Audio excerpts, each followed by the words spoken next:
अरे भाग्यवान, मैंने सारे कपड़े धो दिए हैं। तुम जल्दी से वहाँ से एक कपड़े का गट्ठर ले आओ।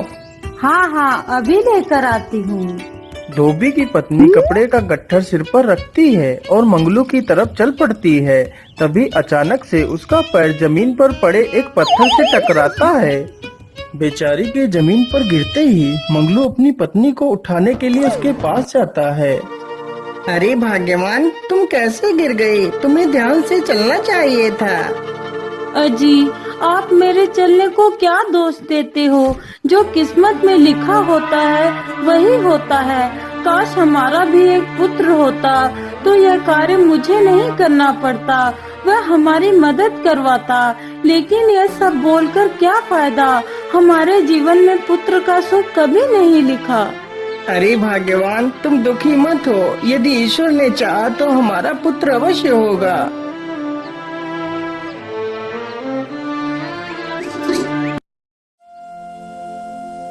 इसी प्रकार कुछ दिन बीत जाते हैं। अरे भाग्यवान, तुम जल्दी से मेरे लिए कुछ खाना पोटली में बांध दो। आज मैं अकेला ही नदी पर कपड़े धोने के लिए जाऊंगा। ठीक है जी, मैं भी आपके लिए खाना लेकर आती हूँ। मंगलू की पत्नी खाने की पोटली लेकर आती है और पोटली मंगलू को दे देती है। मंगलू तुरंत ही खाने की पोटली लेकर चल पड़ता है।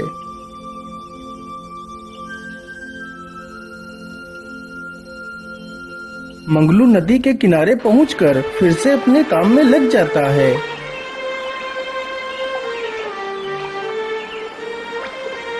अरे बेटा, मैं 4 दिनों से भूखा हूँ। कृपा कर मुझे कुछ खाने को दे दीजिए। हाँ हाँ बाबा, क्यों नहीं, आप वहीं पर रुकिए, मैं अभी आपके लिए कुछ खाने को लाता हूँ। मंगलू तुरंत ही उस पोटली में से कुछ रोटियां निकालकर उस बूढ़े व्यक्ति को दे देता है। अरे बेटा, तुम तो बहुत दयालु हो, जिसने खुद का खाना मुझे दे दिया। मैं तुमसे बहुत प्रसन्न हूँ। इसलिए बेटा, तुम मुझसे जो भी मांगो वो मैं तुम्हें दे सकता हूँ। मुझे भोलेनाथ का आशीर्वाद है। मैं तुम्हें जो भी आशीर्वाद दूंगा वह कभी विफल नहीं होगा। बाबा, यदि ऐसी बात है तो मुझे आशीर्वाद दीजिए कि मुझे एक पुत्र की प्राप्ति हो जाए। ठीक है बेटा, मैं भोलेनाथ से प्रार्थना करता हूँ कि तुम्हें जल्द ही एक पुत्र की प्राप्ति हो जाए। इतना सुनकर मंगलू बहुत खुश हो जाता है। फिर वह बाबा वहाँ से चला जाता है।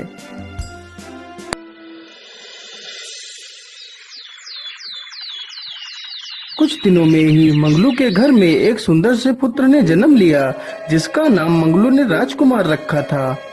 राजकुमार धीरे धीरे बड़ा हो जाता है। एक दिन मंगलू की तबीयत ज्यादा खराब हो जाती है। पिताजी, मैंने आपको कितनी बार बोला था कि मुझे भी अपने साथ काम पर ले चला करो, लेकिन आपने मेरी बात नहीं मानी।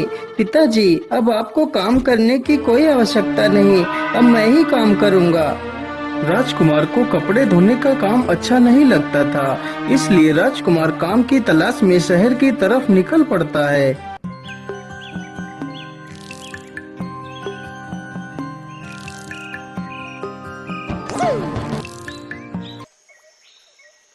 अरे ओ लड़के, रुक जा, कहाँ जा रहा है तू?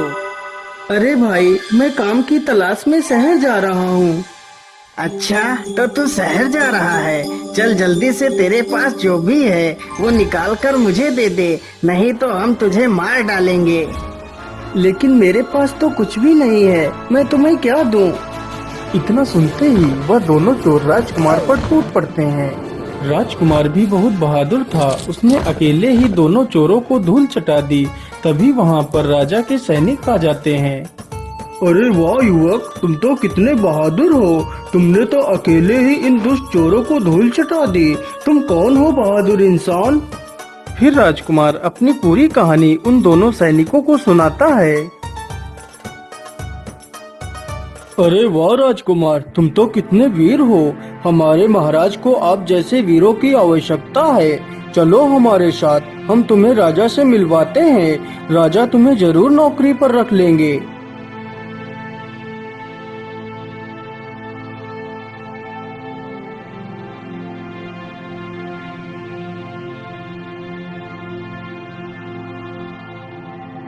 अरे वाह राजकुमार, तुम तो कितने वीर हो। मुझे तो तुम जैसे वीरों की ही तलाश रहती है। राजकुमार, आज से तुम मेरे विशेष अंगरक्षक हो। फिर राजा उसे अपना विशेष अंगरक्षक बना लेता है।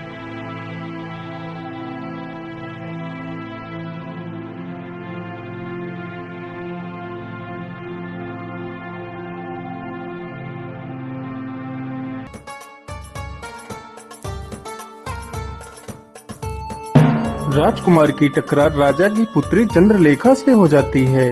चंद्रलेखा दिखने में बहुत खूबसूरत थी। राजकुमार चंद्रलेखा की सुंदरता को देखता ही रहता है और चंद्रलेखा भी राजकुमार को देखती ही रहती है।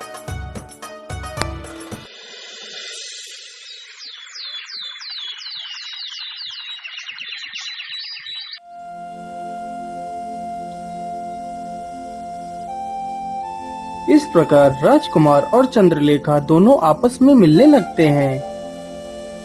दोनों आपस में बात कर ही रहे थे कि तभी राजा का सैनिक राजकुमार और चंद्रलेखा को देख लेता है और सारी बात राजा को बता देता है। सैनिकों, राजकुमार को जल्दी से हमारे सामने पेश किया जाए। लेकिन राजकुमारी जी, महाराज हमारे रिश्ते को कैसे स्वीकार करेंगे? आप एक राजकुमारी हो और मैं आपका नौकर, भला हमारा रिश्ता कैसे हो सकता है? राजकुमार, जल्दी से चलो, तुम्हें महाराज ने बुलाया है।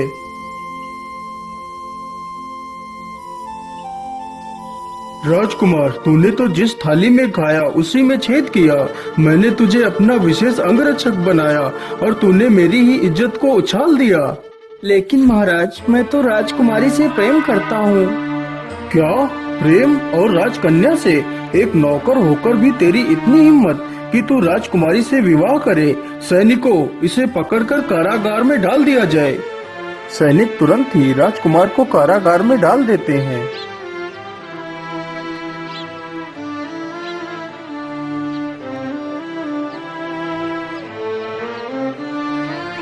आप लोग चिंता मत करिए, मैं आपको कुछ स्वर्ण मुद्राएं देता हूँ। आप फसल को दोबारा से बोइए। यदि ईश्वर ने चाहा तो फसल इस बार अच्छी होगी। मंत्री जी, 100 स्वर्ण की मुद्राएं लाइए। मंत्री तुरंत ही 100 सोने की मोहरें लेकर आ जाता है। महाराज, अब आप ही इन मुद्राओं को इन गांव वालों को दे दीजिए। राजा जैसे ही सिंहासन से नीचे उतरता है, तभी अचानक से राजा का पैर फिसल जाता है और राजा जमीन पर गिर पड़ता है। सभी लोग जल्दी से राजा को बिस्तर पर लिटाते हैं। अरे महाराज, ये क्या हो गया आपको? हे प्रभु, ये क्या अनर्थ कर दिया? महारानी जी, आप परेशान न होइए, बस थोड़ा सा बुरा वक्त है। यदि ईश्वर ने चाहा तो यह बुरा वक्त भी जल्दी ही कट जाएगा। लेकिन महाराज, आपके इस हालात में रहते हुए हमारे राज्य की देखरेख कैसे हो पाएगी? राज्यसभा को कौन चलाएगा? महारानी जी, आप चिंता न करिए, राजगद्दी को हमारी बड़ी पुत्री चंद्रलेखा संभाल लेगी। लेकिन महाराज, चंद्रलेखा ही क्यों? हमारा पुत्र भी तो राजगद्दी को संभाल सकता है। नहीं महारानी जी, हमारा पुत्र राज्य गद्दी के लायक नहीं है। वह स्वभाव से बहुत ही अहंकारी है। वह राज्य को संभाल नहीं सकता। राजा की ये सारी बातें चंद्रवीर छिपकर सुन रहा था। अच्छा, तो हमारा पिता ही हमारा भला नहीं सोच रहा। राज्य गद्दी पर हमारी बहन को बिठाएगा। मेरे रहते हुए मैं राज्य गद्दी पर किसी को नहीं बैठने दूंगा। उस राज्य गद्दी पर सिर्फ मेरा ही अधिकार है।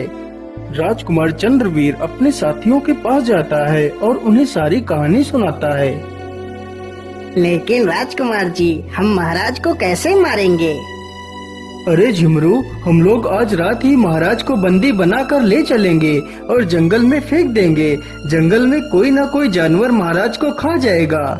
आधी रात होते ही सैनिक तथा चंद्रवीर मिलकर राजा को बंदी बना लेते हैं।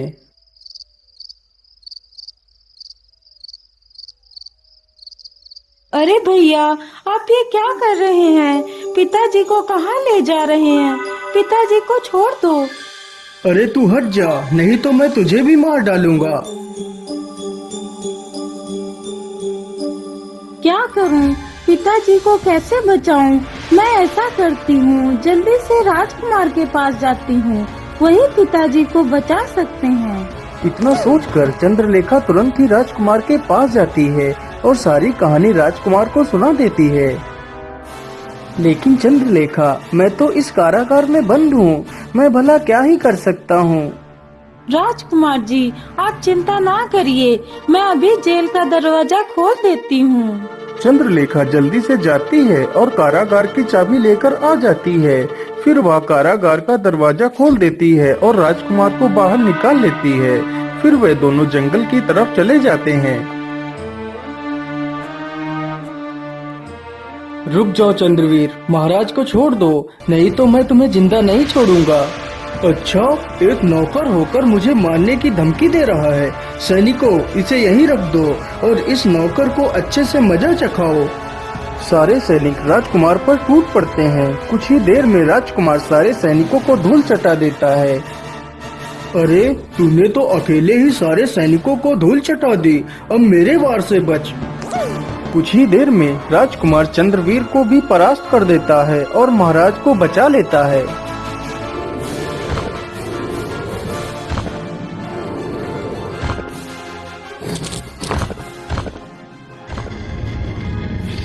वाह पुत्र वाह, तुम तो कितने वीर हो। मैंने तुम्हें गलत समझा पुत्र, मुझे माफ कर दो।